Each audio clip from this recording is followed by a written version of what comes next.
Los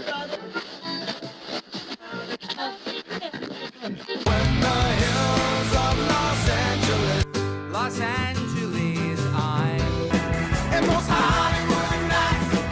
She goes to California, oh, California. What you say about Los Angeles? LA got the people saying,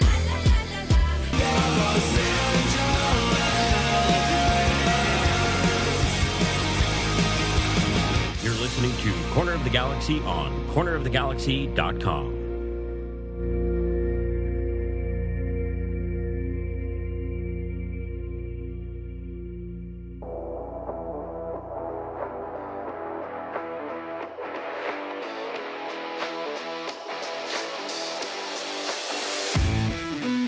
It's time for another episode of Corner of the Galaxy from the Box, the show that gets you behind the scenes of the LA Galaxy and into the minds of soccer reporters and MLS experts. Your hosts for the day are Corner of the Galaxy's Josh Guesman and LA Times soccer reporter Kevin Baxter.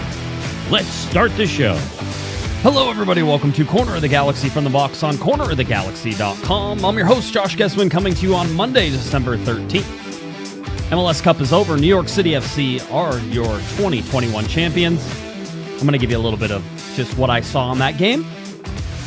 Nothing horrible, not great, but still a pretty good performance for New York City, their first championship. We're going to get you updated on LA Galaxy news. Obviously, 2 trades went down. Steres, Efrain Zubak. We're expecting Sebastian Lletget to eventually go.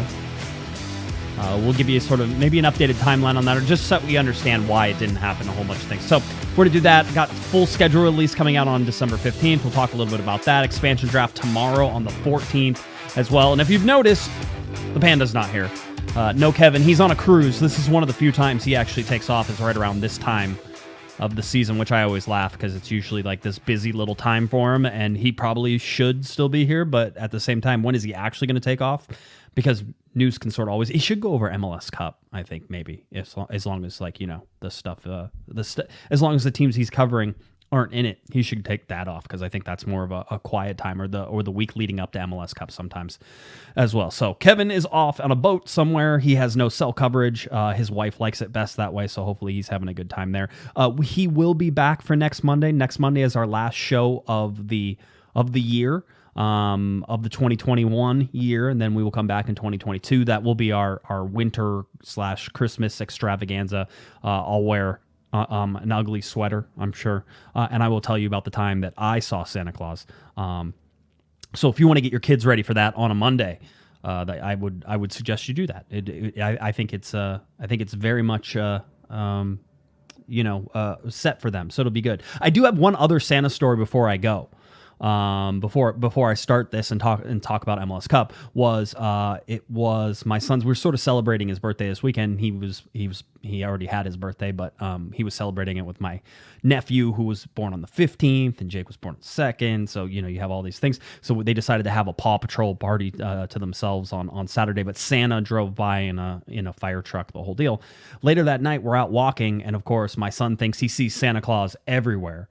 So we're walking down the street looking at some Christmas lights, and this gentleman exits from his car and walks across the street past Jake, and Jake looks at him and goes, oh, Santa, ho, ho, ho, Merry Christmas, right? And it is a wonderful man. I'm sure he could have been Santa. I don't want to say he wasn't Santa, but I do want to say that it probably wasn't Santa. It was just a guy with a gray beard and gray and the white hair, and maybe play Santa at some Christmas parties or something like that. But he saw it, and so that's where we're at and sort of seeing things. All right, so just want to say, keep your eyes open. Santa's out there, and my son apparently sees him everywhere. My son's big takeaway was Santa gave out goodie bags whenever he drove by on a fire truck, and so he got a cookie in that bag. And so my son now sees Santa every time and asks where his cookie is. So that's always fun too. All right. That was my little sort of Santa talk for this episode. Full Santa talk coming up next Monday for the best, I think the best Santa story. So definitely tune in for that. Let's talk MLS Cup real quick. Just yawn for most of that game. I think that the Portland Timbers played like the Portland Timbers that lost 4-1 to the Galaxy. I felt like any sort of advantage they should have had at home didn't go that way. I thought New York City controlled most of that game and then got absolutely robbed on a foul call that is one of the clearest foul calls in the history of Major League Soccer. And once again, Major League Soccer referees and VAR shy away from making changes. There's no way that if the center referee goes and looks at that on TV, on the replay, that he sits there and says, oh yeah, that's definitely a foul. You're not giving referees the full picture, and MLS has to. I think they do the best job out of anybody in terms of the clear and obvious moniker, but you also have to definitely give the center referee a chance to look at some of these things. So it's laughable that New York City had the game stolen from them in regular time. They're just fortunate. I think MLS is fortunate that they didn't get this wrong, and then Portland ended up winning. And I thought Portland would win this game. I saw Matt Doyle was mouthing off again about, saying the East was best. The top of the East was very good, like the top two teams. The top 4 to 6 teams, maybe even 7 and 8 teams, whenever you realize it, weren't separated that much in the Western Conference. The Western Conference was a much more difficult conference, and I'm pretty sure head-to-head, Western Conference absolutely spanked the Eastern Conference. So no. But think about the playoffs for MLS, right? Think about what we have seen just in this. We saw RSL get in on a blown call, so cheaters advance into it, knock people all around, change the outlook of the entire Western Conference because MLS can't get a call right. Then you had New York City, who advanced past a COVID-ridden Philadelphia team, so asterisk there. And then you have like one of the biggest blown calls in an MLS Cup outside of the goal that, was it Columbus won on against Portland in Columbus, where the ball went out of bounds and then they scored a goal? Outside of that call, this was one of the monumental calls. So MLS not exactly shining in the playoffs. And for me, and I am never the person to say this, so this is set. The playoffs are starting to take a little bit away from what I see as good quality soccer. There is, and John said it in the chat room, he's basically taking the single game elimination. Too much a chance. We have to figure out a way to get back to doubles. 2 games, the best team wins. Most of the time, that's what happens. There can be surprises, certainly, but the best team wins out of those 2 games. If you play well for 2 games against somebody, home and away, then there's you have something there. But they're cheapening the playoffs with these single games, and then looking at, if Philadelphia had another week, do they get people back enough to be able to put something up against New York City FC? So we have to pare it down. I'm not saying you can't have the same number of teams in there, but you either have to extend the playoffs, or you have to start giving, more buys and different ways. There's got to be a way to do it, but you can't. Maybe less teams. Maybe that's the answer. That's fine. I will say this. I thought it was exciting once Portland scored. But the travesty of how they scored and sort of the egregious foul that happened really took a lot. Remember, I was the one who was like, I don't like New York City FC celebrating beating Philadelphia when they were like on their crutches and they're like kicking their crutches out from underneath them. I didn't like that, celebrating on the field. And then somehow I switched during that game to being New York City got robbed in this game and I hope that they win, and they did. So, I don't think MLS can sit there and say that they had a great final. They'll tell you they had a great final. And I think that people who stayed long to watch that game will be like, okay, you were there. And certainly scoring late in stoppage time in order to tie it up and then going into extra time and then PKs, sure. That's it. So it was fine in moments. And whenever you look at the highlight package, it will be exciting. But I don't think you could look at that and say, oh yeah, that was a home run for Major League Soccer. I did like Joe Biden tweeted out about New York City FC today. That was nice. So I enjoy the prestige and the honor that comes with, an MLS Cup winner right now, and being from a major media market as well. Maybe that means they'll actually pay attention to him, and maybe they'll get out of, Yankee Stadium as well. So, that's where we're at. I think this is the big thing that MLS is going to have to try to fix, because the playoffs were bad this year. They have been bad. And so now they have so many teams in there, which I'm like, okay, cool, that's fine. But I would rather it go down to like the top 5 teams or the top 6 teams, the top 4 teams, if we're going to play double legs and actually get real playoffs for everybody. And eventually MLS has to be comfortable enough. There's all these predictions right now. MLS is going to take over the NHL, is going to pass the NHL in terms of popularity here pretty soon. I'd like to see the TV contract confirm that. We have not seen that yet. But, they're talking about soccer taking over the NHL, soccer taking over Major League Baseball here in the coming years as well. That's great. So then start having some real things that you have to do here, MLS. You have to make the playoffs better. And this single elimination wasn't it. That wasn't it, family. Not a fan. So that's where we sit with MLS Cup. Those are my feelings. Again, remember, I was all Portland's going to win, no problems. Didn't happen that way, and that's fine. Portland played like crap. Portland played like the team that the Galaxy beat. And for everybody saying, oh, well, the Galaxy weren't good enough to make the playoffs, one, they had enough points to make the playoffs, as shown by RSL having the same number of points and getting in. And the team that that ended up representing the Western Conference was a team that the Galaxy looked good against all 3 times they played. And really outside of the red card first game with Williams in there, they were in that game and then eventually got blown out. So don't tell me that they weren't good enough.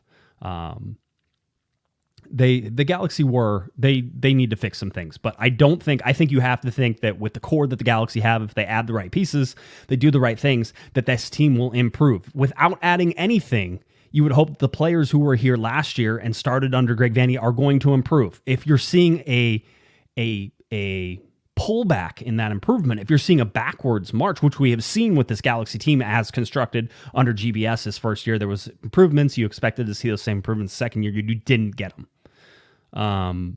So you have to see that from Vanney, and Vanney's now on the hot seat for this, that he has to see improvements. Galaxy can't start slow, but they also have to understand that the way that they play and how they play are very, very important. 2 trades happened, obviously the Dan Steres trade and Ethan Zuback. I'll get to those here in just a couple minutes and sort of tell you how we have to, I think, look at these and tell you about Sebastian Lletget as well. So we'll sort of do that. One of the other things that I wanted to update you on, and again, I don't know that we'll have a super long show today, but I wanted to get you updates on some things and sort of progress you through to the Thursday show, so that way we can gather some more information, especially with the expansion draft happening tomorrow, December 14th. That's a big part of this. So expansion draft taking place. It's not really anything that the LA Galaxy need to look at. They are exempt from this, and we've talked about this before. When Joe Corona was picked by Austin, and they eventually lost him, and he went to Houston, that's a whole fun MLS travesty in itself. But whenever that happened, the LA Galaxy were exempt from this round of expansion, and technically Charlotte and Austin came in at the same time. They didn't. They were a year separated, but we consider them as part of the same expansion move, which means that the 5 teams who had players picked last year, which include the LA Galaxy, whenever Austin picked Joe Corona, they're not eligible for this one. So the LA Galaxy are exempt from this expansion draft, and that's how that happened. I also would tell you, MLS released a big long list of players who were available in the expansion draft, those that were unprotected on most rosters, and I think you got to protect 11 players. I honestly didn't pay attention this year because the Galaxy didn't have to worry about it. But they picked a certain number. They were allowed to protect a certain number of players, and a certain number of players are left off. A lot of players obviously come in there. Do not read into this that means that teams are not interested in these players. You can only protect a certain amount. Designated players are not automatically protected, and if they have a no trade clause, you must protect them with one of your picks, all that sorts of thing. So don't look at this list and say, oh, well, the Galaxy should go out and get some of these guys. There's very few of these guys who are actually available openly on the market right now. This is just a protected list. So when you look at December 14th, when you look at what this expansion draft is going to do, and again, Charlotte gets 5 players. 5 players and 5 players. That's it. You can see a whole bunch of things that sort of happened, but there was a half-day trade window on Sunday, which is where Steres and Zubak got traded, and it's only a half-day window just because they want to get everything in before they get through this expansion draft. Then once the expansion draft is through, they're going to open up the window, and then the window will be open. That includes free agents being open, all that types of thing. If you're wondering, former LA Galaxy players are on the unprotected expansion list. I ran through and tried to grab all of them. So Hector Jimenez from Austin is on there. Perry Kitchen in Columbus is on the unprotected list. John Kempen from DCU, Joe Corona from Houston, Ari Lassiter from Houston, Ima Boateng, AJ De La Garza from New England, and Omar Gonzalez from Toronto are all of the LA Galaxy, I think former LA Galaxy players that I could find real quick that were on the unprotected list, just in case you wanted to know that. Again, no bearing on what the LA Galaxy are doing and how it goes. But what will happen is after this expansion draft is completed, Charlotte gets its 5 players, just 5 now. I think it used to be like 11. If I remember correctly, back in the day, the expansion drafts, like teams would get 11. And so it was a lot, and it was pretty hard to escape your team having someone picked. And I think at one point it was like, well, your team can't lose more than 2 players. It's like, now it's 1 and you're done. And there's, 27 teams, and there's 22 teams, I think. 22 teams right now that you can actually pick from. Is much different than whenever there were 12 teams and you could pick from 11 of them and you pick 2 players, and, it was a whole crazy thing. So anyway, times have changed, that's for sure. So the big deal is that after this expansion draft everything will open back up. Trade window opens back up. All sorts of things. So that means transfer window, trade window, all that stuff can go on and start again. The funny thing is the expansion draft will be completed tomorrow, and I think it's immediate that the trade window opens. So you can start seeing other deals that are done and that type of thing. The full MLS schedule, by the way, this is craziness in terms of what we're used to and expecting from Major League Soccer. The full MLS schedule, which means we'll get all of the LA Galaxy's 32 other games that we don't know about right now, will be released on Wednesday. So we will understand the Galaxy schedule on Wednesday, and on Thursday we'll have a live show and we will talk about that schedule. So good timing for the live show. But getting it inside of, before the end of the year is pretty much unheard of. That being said, we expect teams to go into training camp middle of January. So there's not a lot of time to sort of turn this around and make things go. We already know the LA Galaxy know 2 of their 34 games. The LA Galaxy will open with defending MLS Cup champions, New York City FC. That's a fun one. I think there's a Twitter handle called MLS Title Belt, something like that, at MLS Title Belt. And basically the idea is that the belt is worn and defended by the champion. So New York City FC have the championship belt, and if the LA Galaxy beat New York City FC, then they will hold the championship belt. And this goes through the whole season, and then the next game the Galaxy have to defend the belt, and then this has to happen, and blah blah blah. And you go all through the year trying to figure out who will have the belt at the end of the year. And so it's always fun to watch. So the LA Galaxy will have a chance at the quote unquote fake but very fun to sort of pay attention to MLS title bout on their very first game whenever they open up against New York City FC. And then we know they travel to Charlotte, who will be constructing their team right now. So not a lot of turnaround for Charlotte. Galaxy know 2 of their 34 games. Galaxy know 2 of their 8 interconference games. So the Galaxy will play 8 Eastern Conference teams. That means that they already know 2 because the first 2 games are both against Eastern Conference opponents. So there will be 6 more that come about. So basically 28 teams in the league, a wide open schedule. We'll see if the Galaxy gets sent to East Coast again for New York Red Bulls, those types of matchups, trying to find out, sort of where the league prioritizes those Eastern Conference things. And certainly remember Nashville, who I think we're going to talk about here a little bit, with Ethan Zuback, Nashville doing a bunch of business and is joining the Western Conference. They are going to be a very difficult team to play as well. So there's a lot of stuff to sort of get through, and a big shout out to Aaron for a $5 super chat.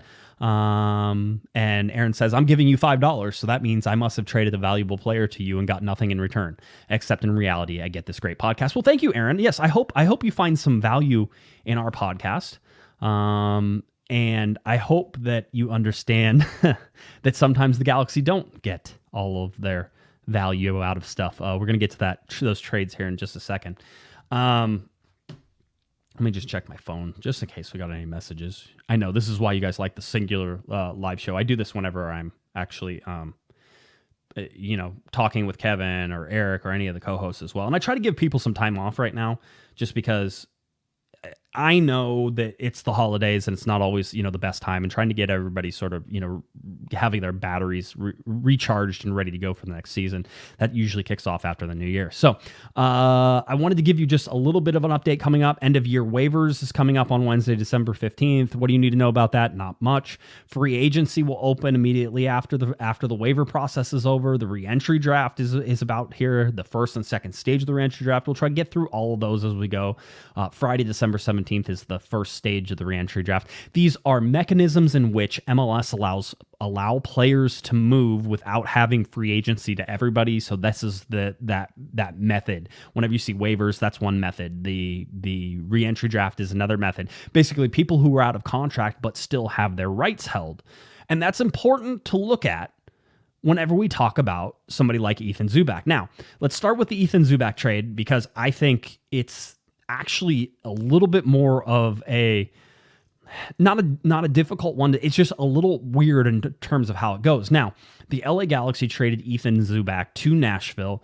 Nashville, in turn, gave the LA Galaxy a first-round draft pick, their natural first-round draft pick, wherever Nashville finished overall in the Western Conference, or in the overall table. That's how we pick. We pick in reverse order, so Nashville's up near the top, so the Galaxy will have an end of the first-round pick when coming from Nashville. Now, Ethan Zuback going to Nashville, not unsurprising. I would say that for the most part, I thought that Greg Vanney got what he could out of Ethan Zuback, and that there was probably a want from Zuback to go somewhere and play more minutes and have sort of an impact, or at least get a chance to do that. And there was probably a want for the LA Galaxy to try and, move him to a place where either he would be happy or at least try to get some value from him. And in this particular case, they get a first-round draft pick.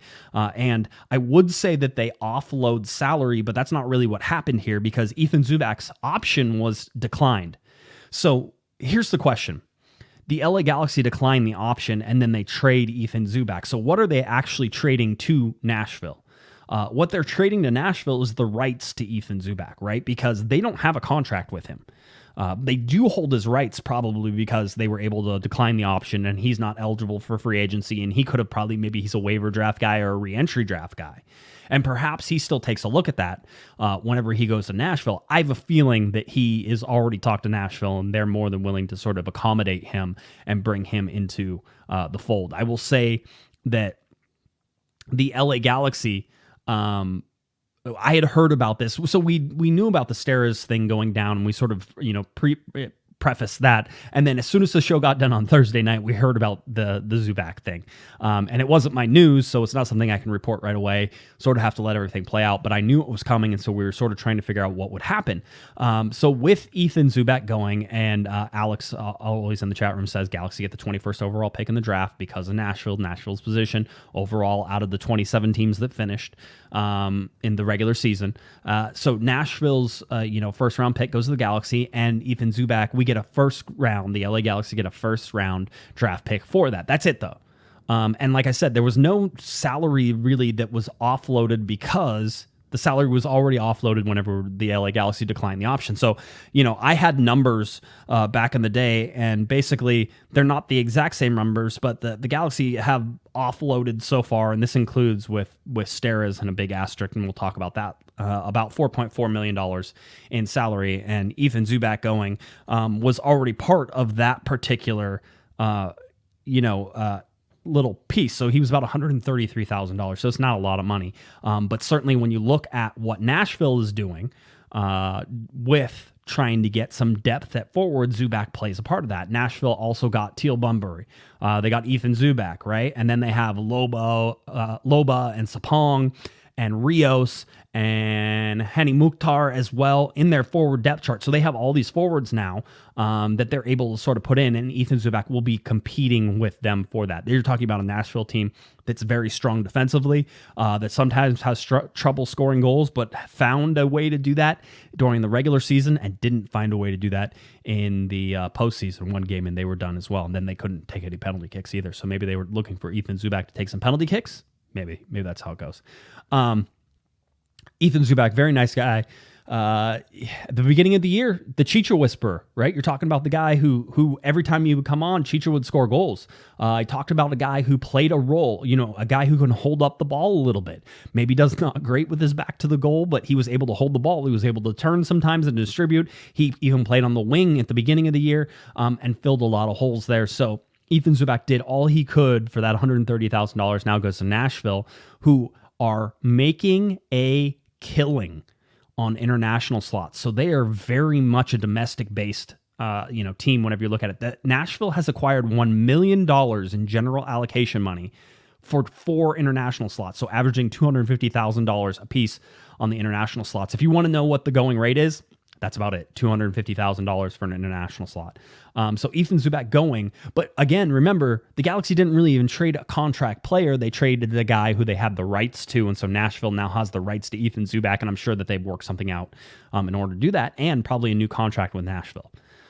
Probably similar to what he got with the LA Galaxy, but still, that's sort of where it is. I think Ethan's getting married here pretty soon as well. So congratulations to Ethan. He's going to Nashville, going to hang out with Dave Romney, former LA Galaxy player over there. And of course, the Galaxy will face Nashville twice this year because Nashville's in the Western Conference.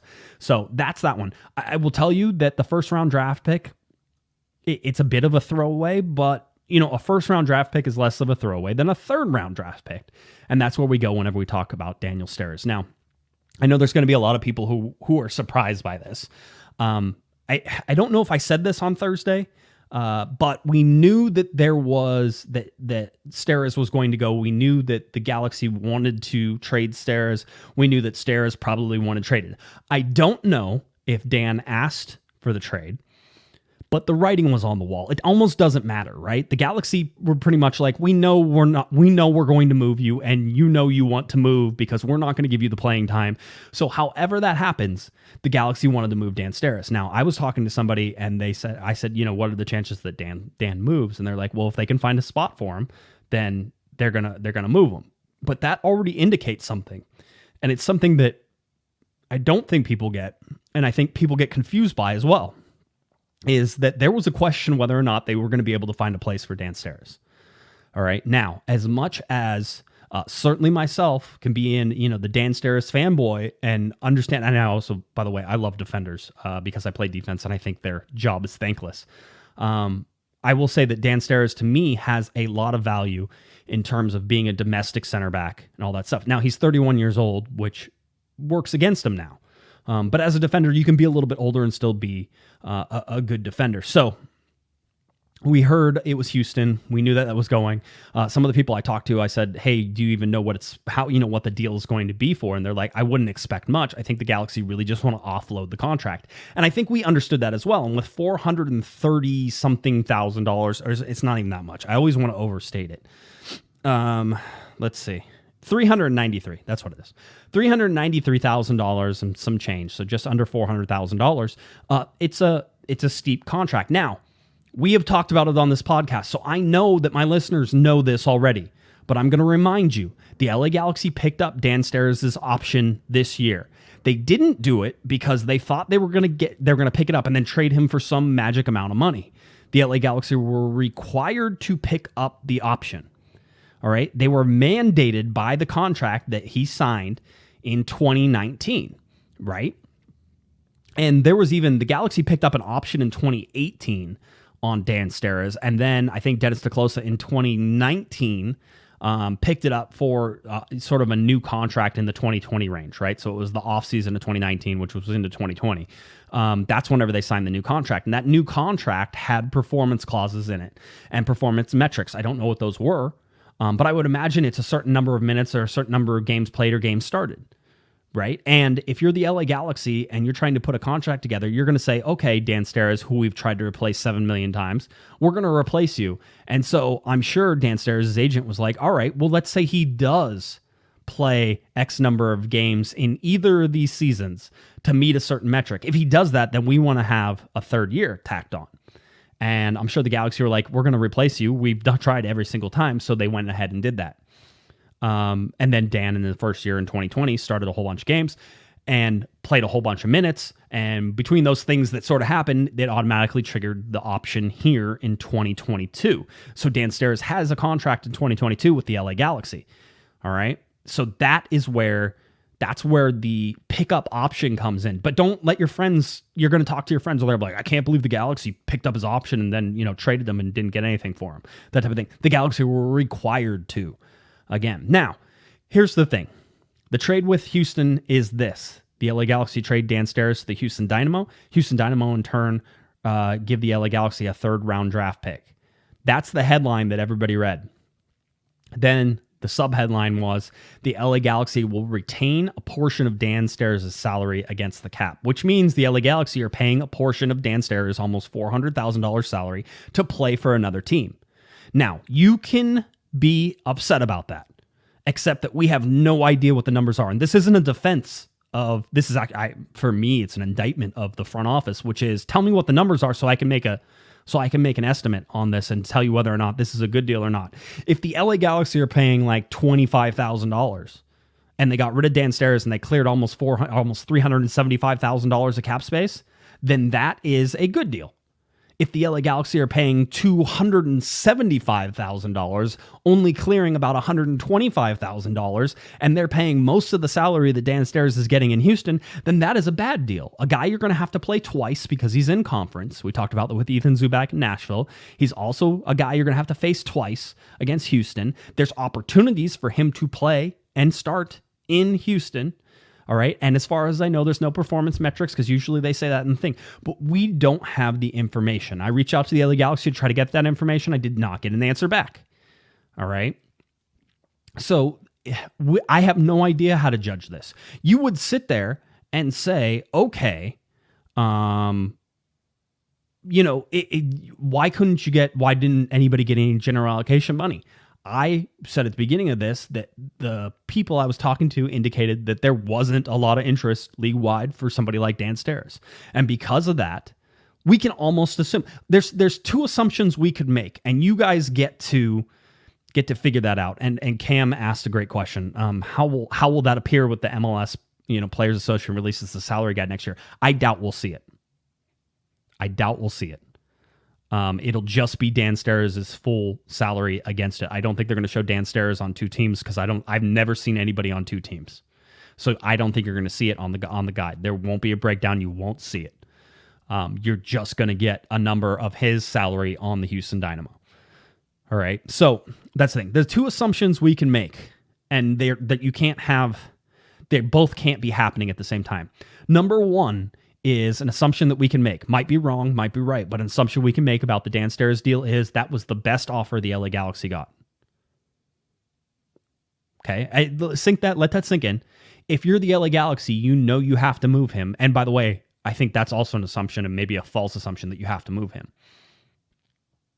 But like I said, there was writing on the wall. We talk about Sebastian Lletget. Sebastian Lletget is going to go. Do you need to trade Sebastian Lletget? No, you don't. But we've talked about it on Thursday night and saying certainly that Greg had questions about Sebastian Lletget, whether he could fit into the system. I think the same can be said for Dan Steres, and both people knew it. Greg Vanney and the LA Galaxy knew it, and Dan Steres knew it as well. And so he wanted to go somewhere where he could play. So that's it. That may have been the best deal the LA Galaxy could have gotten out of that. And if that's the deal, if you have all these deals, you're going to have to move him, and you're going to move him because you want the roster spot and you want the salary relief, even if it's not the full salary relief, and that's the best deal you got, then you moved him. I can understand that. It sucks that you put yourself in that position, but I can understand that if that's the best deal. The other thing that we could say is Dan Steres wanted to move and he wanted to go to Houston, and Greg Vanney said, okay, I understand. Even if we have to pay a little bit of your salary, we're going to get you to Houston. All right. So there's, I don't know how to view this. The other thing is the Galaxy made a bad deal. And by the way, I would suggest that Greg Vanney said, hey, Dan, you're not on our plans anymore. We're going to try to move you. And I would then suggest that Chris Klein and Jovan Karofsky go about the contract and go about the negotiating to get that done, because that's what has happened in the past. And so far, in the power vacuum that is the LA Galaxy right now, where they haven't explained how everything is broken down, that's what we're going to assume. All right. So that's something to pay attention to. And Cameron again asks a very good question. Cam's on fire. Good job, Cameron. Why not loan Steres out like the Galaxy did with People Gonzalez? You have to have somebody who wants him outside the league and is willing to pay him a certain amount of money. I don't know that there was interest there. I mean, I didn't hear of any other teams. I would have heard about other teams, I believe, on this. I'm not perfect, and certainly let's talk a little bit about the front office that was a little more open under Dennis DeClosa and is certainly more shut down and more closed now under Greg Vanney and Chris Klein and Jovan Krofsky. They're going to operate much more in that vacuum, in that closed off, we're not going to talk to anybody. And Greg Vanney doesn't seem like that guy anyway, of how we make these deals and what we do. All right. So if you're used to hearing everything that goes on in the front office, I think that's going to be a little more quieter now. And I think the reasoning behind these deals won't be explained as easily. That's just the nature of a different administration and a different way of doing things. So that's where we're at. So that's where you get for Dan Steres. So everybody who's upset at the LA Galaxy, you might be right. This might be a horrible deal. The LA Galaxy took a lazy route, or they did something for a player because they respected the player and they wanted to get it done, just like Bruce Arena has done many times and is lauded and respected about it across the league. And if that's the case, then the Galaxy made a decision to take less to get out from under the contract and move on. Or it was absolutely the best offer that they had, and they knew they wanted the roster spot, and they know that they wanted to move on. So again, we don't know, and this was always one of my big arguments, is that if you don't know how much you're paying for a player, if you don't know what the transfer fee is, if you don't know the numbers behind it, how can you possibly make a decision about whether this is bad or good? Now, on the face of it, this seems bad, right? This is bad. But again, I hope I provided some alternate options for you and why it may not be bad. This may have been the best that they could do. So all the thing. Also, I mean, there is some culpability here, although I think it's minor. Going back to Dennis DeClosa, I'm looking at the contract that sort of was put in front of Dan Steres. If you didn't think that he was going to be there for the long term, and I think that it's borderline that he isn't on the same level as Nick DePuy and would be your second starting center back. So I think that, one injury away, Dan Steres could have been your starter. Certainly we saw this with Dave Romney, go somewhere and succeed. Well, get ready for Dan Steres to come score a goal on you. That's one of those things as well. So, so Eric says, I just think a good GM could have sold Dan Steres to Charlotte for 50 or 100K in general allocation money. Again, sure. I mean, that's great, except that never materialized. It didn't happen. There has to be interest from both parties. We talk about this all the time in trades, is you have to have something that somebody else wants. And as much as I agree with you that I think a domestic defender ready to start, ready to lead a back line, plenty of years of experience in Major League Soccer, is relatively healthy, even at 31, is a good expansion. I agree. But it doesn't seem to have materialized that way. If you're trying to sell a car on Auto Trader or Facebook or wherever, you can want $3,500 all you want for your 1983 Chevy Malibu, but that doesn't mean anybody's gonna pay you for that. Sometimes you just have to trade it in so that way you don't have it anymore, and it's zero, and maybe you paid some guy $250 to take it off you because it doesn't run anymore. Doesn't seem the case in Steres, but at the same time, that's sort of where it is. I mean, you can't force these things to happen. So, as I agree, there's some questions about this, but we don't have the information to make the answer. Now, I think the Galaxy should tell us. Flat out, I think the Galaxy should tell us. I think they should tell us how much they're paying for Steres. If it's a good number, if it's $75,000 and you're sitting there going, okay, that probably makes sense. You're clearing $400. You got $75, so $325,000 in salary cap clearance. I think everybody would take that. So that's sort of where we're at with Steres. I don't have an answer for you whether it's good or bad. On the face of it, it feels not good. But I don't have that sort of there right now. This is an interesting time just for the Galaxy now because we've seen players go out. Now our total roster right now, as we look at it, 22 players total. We know that Harvey and Pipo Gonzalez are also guys who could be loaned down or loaned out, and we expect Pipo Gonzalez will be loaned out again. So you're looking at 20 players. So now the LA Galaxy have room to add 10 players.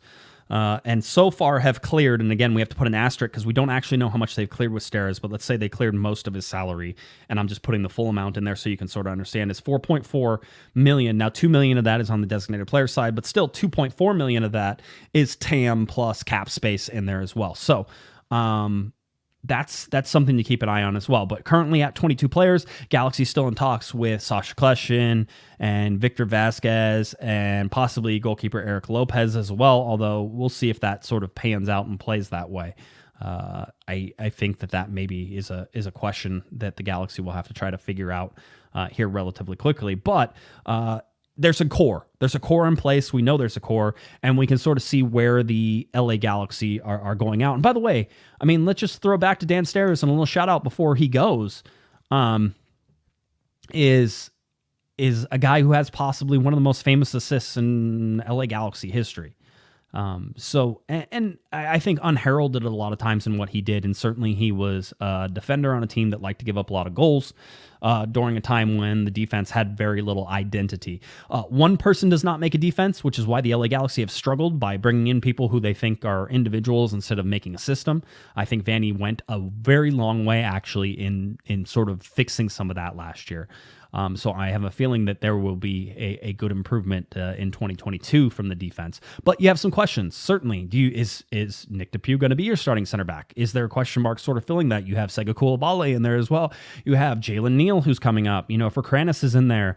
You have a lot of guys who are ready to sort of make some moves in there, but you don't have a clear-cut second starter in the center back, and I imagine you're playing 4 in the back right now. So it was a very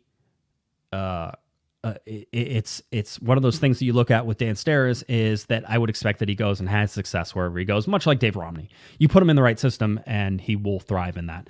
Dan Steres tweeted out, said, "Thank you, LA Galaxy, for giving me the chance to represent my hometown. It's been an absolute honor to wear the crest and play for this city and fan base. Can't describe what it has meant to me and my family." Dan Steres leaves the LA Galaxy. You had Ethan Zuback, who also gave a little shout out, said, "So many emotions right now, to say the least. First and foremost, I'd like to say thank you to the LA Galaxy. I spent almost a full decade of my life at the club, going from boy to man and achieving so much in soccer and life in between.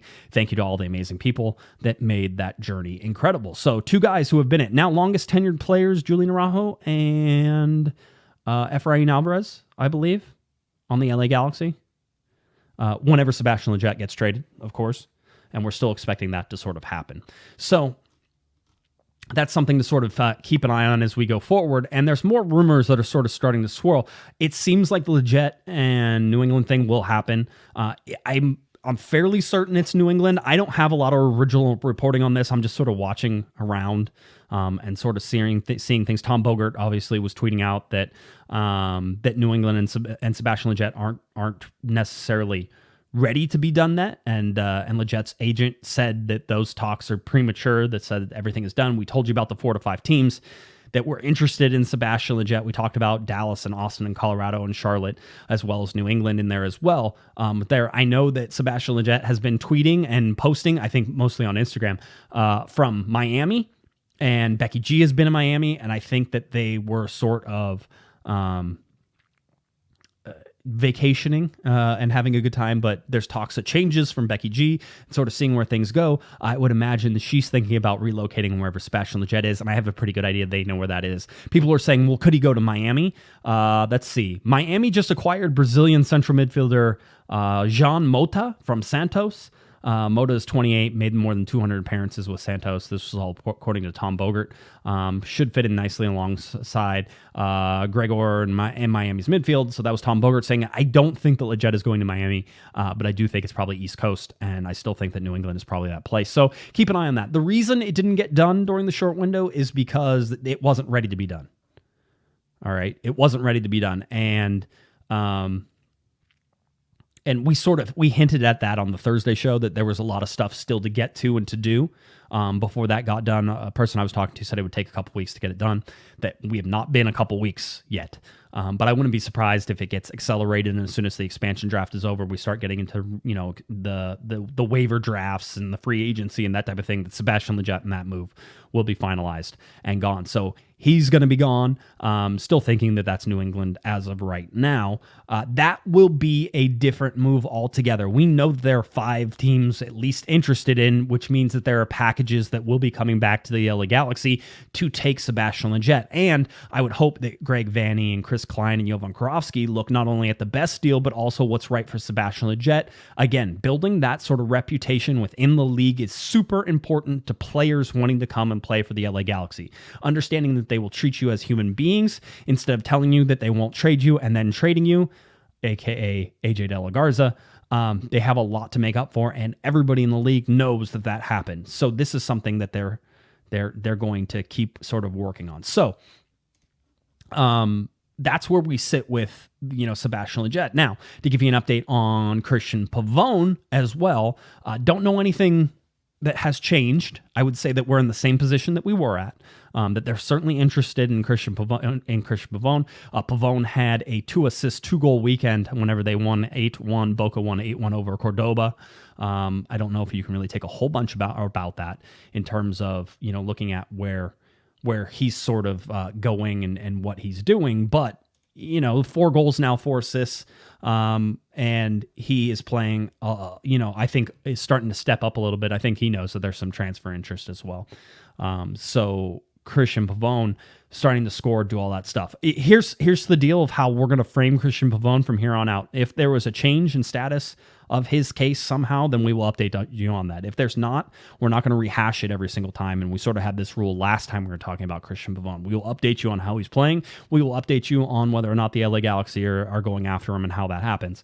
But we're not going to sit here and try to, it just ends up us repeating ourselves over and over again. So if there's updates to that, we will sort of give you that update and let you know how that's going. But right now, Christian Pavone's, I think, still very much on the radar for the LA Galaxy. So just keep sort of watching that as it goes down. Now, there was a new rumor, and I love how everybody thinks that like these rumors come out and all of a sudden I know whether or not they're real or not. I have no idea. There is a Salvadoran, Jairo Henriquez. All right, I'm sure I'm saying that wrong. Plays for Aguila in the Salvadoran First Division. Plays on the Salvadoran national team. Has played very well for them, in some World Cup qualifiers and some things like that. So this is a guy who's getting considerable press now. 28 years old. He's a winger. Where have the Galaxy been focusing a lot of their attention on? Wingers, whether it's Pavone or someone else. Now, this seems like a depth piece more than it's an outright starter, or it's an option in order to swing stuff in. Maybe Greg Vanney wants to go to more of a 4-3-3. Maybe he can play on a wing behind Grandsir. Maybe you're going to have, Araujo on the right-hand side, Grandsir in front of him, and then you have Enriquez, or, Grandsir all the way up top and Enriquez underneath. There's ways to sort of spin this and do things as you're looking at it. There's still a giant hole, I think, in the middle of the field for sort of a central attacking midfielder. You're looking for a cam. This guy isn't it, but I've seen highlights from him and certainly is a talented player. At 28, you're getting him in his prime, and I would imagine he's not overly expensive. All right. I don't know if this is real. Let me rephrase that, because last time I talked about something and they're like, oh, well, Josh talked about it, so it must be happening. I don't know. This came out a couple hours before I even started to do the show. Not enough time to sort of track stuff down. And again, more insulated front office this time. Likes to operate much more in closed, quiet places. Understood. And so it's harder to get information and all those things. Perfect. That's fine. We just have to work a little bit harder at it. So we'll keep an eye on this to see if there's any news to it, but it's interesting, right? We've seen signs of a defensive midfielder, right? We've seen signs of wingers now. We've seen 26-year-old Tyler Boyd, right? That's a question. Look at where the rumors are at least popping up, and it gives you an idea of maybe that the LA Galaxy are going for some depth at wing, or possibly to shift formations with a 3-forward set, maybe more of a 3 midfield set, so a 4-3-3. Who's going to play in the center of midfield? The Ravelison sort of can fit in a 4-3-3. You have to have strong wingers and wingers who are able to do this. Perhaps Henriquez is sort of that guy who could come in and play both sides of that ball. So it's something to watch, all of this stuff. It is certainly, it's an interesting sort of turn in terms of, where they're going. But again, I think it follows a line that we're all sort of expecting. So I'm not going to sit here and say that, no, that doesn't make any sense. It does make sense. To sort of look and see how that does. We talked about Boyd. We talked about Victor Felipe Mendez as well, the 22-year-old Chilean. And he is a defensive midfielder, again, a guy in the center of the field. To me, it feels more and more like it's a 4-3-3, or certainly it's a 4-4-2 in some fit or fashion. So as far as I'm concerned, these seem to be fitting the sort of layout that the LA Galaxy are going for. And Eric brought up a good point on Thursday, which is if you have enough creative wingers, then do you need a number 10? I would still argue you do. And Pavone Pavone comes back, he's going to wear a 10. So, I mean, we'll argue about whether or not he's actual 10 because he's not. He's not a straight up playmaker from the center of the field, but that's fine. The Galaxy still I think, need a 10, but can Victor Vasquez fill in at that 10 role? Can Sasha Kleshin fill in these midfield roles and back up? There's lots of stuff now. The Galaxy have about 10 spots to work with, so they're going to start adding these pieces together, and there's still a designated player sort of spot open there. And if it's not going to be Christian Pavone, then things really open up. And part of me hopes it's not Christian Pavone just to see what other ideas the LA Galaxy sort of come up with for this designated player. Because I think that, chasing after Christian Pavone works. If you're going to get him, then go get him and stop this, sort of bellyaching arguing that's going on and get it done. That being said, super complex to try to do that. There are multiple teams, and we have already told you that, interested in Christian Pavone. Saw reports again that there's still 4 or 5 teams that are interested in Christian Pavone. So the Galaxy aren't doing this alone at all. So that's where we're at in terms of this LA Galaxy. I'm trying to think if there's anything more that I did find this interesting. I don't think we got to it the last time. I'll just bring it up before we go. The MLSPA put out a player survey, and they asked the players a whole bunch of questions. And one of the things that they asked was if you could play for any MLS club, which could it be? And Atlanta came out as number 1, but both of the LA clubs also finished near the top. So LAFC and the LA Galaxy, because living in LA is great. I would imagine that if you combine the votes for LA, that they overtake Atlanta, and people were just sort of split on whether it was LA Galaxy or whether it was LAFC in terms of where they wanted to go. And that probably stole enough votes to make Atlanta the number 1. So if you're really looking at this, LA, probably the number 1 destination for MLS players. That is still a thing. And that is a thing the LA Galaxy have to take advantage of. If you watch what LAFC is doing, this is a year for the Galaxy to take a step forward, to solidify a place in Los Angeles and be the better LA team. Now, they have been in terms of beating their rival, right? But that's not always the most important thing. It's about finishing above your rival. It's about beating them on the field, beating them in the standings, being in the playoffs, being that dominant Western Conference team. The Galaxy have to start to do that, especially if you think that LAFC is perhaps in cost savings mode. All right. And that the pandemic wrecked them a lot harder than it ever wrecked the LA Galaxy and AEG. All right. So this is a big chance. And using do you want to come to LA and play for the LA Galaxy is a great marketing tool, and it should be used a lot. This is one of those things where it's like, don't shy away from it. Lean in hard on this.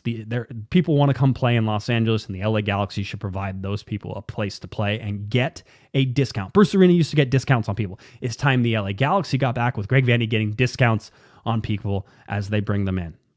All right. But you have to have a winning record. You have to have a winning mentality. You have to have a winning team on and off the field in order to be able to do that, to convince people to come in. And right now, the Galaxy don't have that. So this start with these trades, certainly with the Steres trade and the question marks around it, don't exactly give everybody a warm and fuzzy feeling that they want to come to the LA Galaxy. If they were a little more public about it, maybe it would make more sense. Or maybe it's really bad and they never want to talk about it. They just want to get it off the books and go. That was also a problem. So that's where we're at with the LA Galaxy. Like I said, just a short little update for you today, saying that 54 minutes almost coming up in just a little bit. So still kept it long and kept rocking and rolling through it as well. So that's okay. We got there. I'll check the phone one more time just to make sure there's nothing going on. All right, we're good. So I think we could probably end it. We have a show coming up on Thursday. I don't know who the co-host is going to be. Hopefully it's not me by myself, because I know you guys are sick of it. and I'm a little worn out with it too. But we'll get somebody on to be a co-host on Thursday and get you guys closer to our holiday break that is coming up. And then, of course, on December 20th, it's our last show of 2021. By the way, this tonight is my 900th show. This is Corner of the Galaxy's overall 900th show. So 900 times I have sat down in front of a microphone and talked about the LA Galaxy with people, without people, solo, multiple, 4 co-hosts, 2 co-hosts, 1 co-host, talking to players. So as we look back sort of on this year and show number 900, certainly my highlight for this year, and I don't think it's a surprise, is having Landon Donovan on this program. So a big shout out to LD for coming on the program in 2021. Again, we did a lot of shows in what feels like a short amount of time. And even went through that break that international break in June. Remember that crap? Get ready for more of that eventually too. So we'll get there as well. So anyway, 900 shows. Thank you so much for everybody for listening, because these shows don't happen in a vacuum. I mean, they do. It's just not as much fun. And you certainly see the chat room always being, all sorts of fired up and giving me the good answers and correcting me whenever I'm solo. It's just like the chat room is the co-host, and that always helps too. So certainly appreciate that. Hopefully on the podcast it translates as well. Please make sure you get over to YouTube and sort of follow there as well. So that is what we have. That's our live show coming up on Thursday night. Then one more live show on Monday night. That is our holiday/Christmas extravaganza. I don't know what that means, except that I'll be wearing an ugly Christmas sweater and telling you about the time I saw Santa. Other than that, hopefully we'll wrap everything up that happened coming up on Thursday, and then on Monday close everything down. All right. I think that does it for me. I hope everybody has a wonderful, wonderful rest of their week. We'll catch you back on Thursday, and hopefully we'll have some more Galaxy stuff to talk about. All right. If you're looking for me on Twitter, it's at JGuesman, JGUESMAN, and of course at Galaxy Podcast. Head on over to cornerofthegalaxy.com where you can find our podcasts. You can also go to YouTube, like, subscribe. That'd be great. Really appreciate that. Go to any of your podcasts that you listen to, rate, give us a little review. We certainly appreciate it. Always like to see those. All right. I think that about does it. For me, I'm Josh Guesman, hoping everybody has a great rest of the week, counting down towards the holiday break. All right. Everyone, have a wonderful, wonderful, wonderful rest of your week, and we will catch you on Thursday. Have a great one.